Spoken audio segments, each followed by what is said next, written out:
Yo, what's up everyone? Welcome back to your C++ tutorial series. This video is going to be all about namespaces, the concepts behind them, what they're for, and how to use them.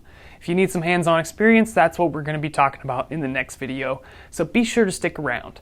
But before we dive in, just check out our sponsor. I'll leave a link for you guys in the description, Embarcadero Rad Studio. Rad Studio is the IDE of choice for C++ development. Quickly build native mobile and desktop applications from a single C++ codebase and deploy to Windows, Mac, iOS, and Android. With Rad Studio, user interface design has been made easy with hundreds of pre-built components for cross-platform development. You can easily integrate with popular source control management systems, databases, APIs, and you can make your life easier with numerous third-party extensions. Let Rad Studio do the heavy lifting when it comes to C++ development. Give it a go with a free trial by following the link in the description. Alright, so the easiest way to understand a new concept is to go through an example. So one namespace that we have used in the series is known as standard, the standard namespace, shortened STD.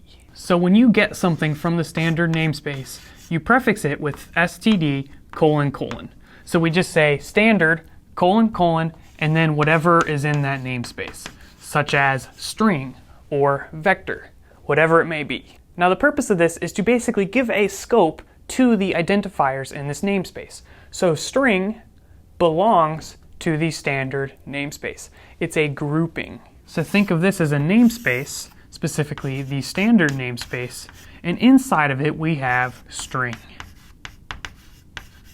We also have vector, and whatever else might be part of the standard namespace. Namespaces are essential when it comes to avoiding naming conflicts. That's because there's a limited number of possible names for things inside of a programming language, and we try to use names that make sense.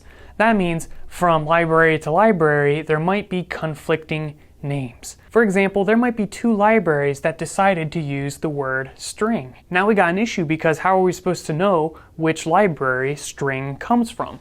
Well, we just have to prefix it with the namespace. We talked about this when we talked about the using keyword long ago in this series. Basically, the issue with saying using namespace standard at the top of your program is that you don't have to prefix anything with standard anymore, and it increases the risk of naming conflicts. But I'm not really here to talk about the standard namespace. We have talked about that enough. The point of this video is creating our own namespaces. Creating your own namespace is super easy. Literally all you do is say namespace, give it a name. I'm just going to call it utils, short for utilities, and then use curly braces, and everything defined within these curly braces is now going to be part of that namespace. Now, when would you want to use a namespace? Let's talk about that now. The first reason is for common functionality. And this is in addition to potential naming conflicts, which we just talked about. Another benefit is to group things of common functionality. A second way is to group from a company or a particular division of a company or a particular project.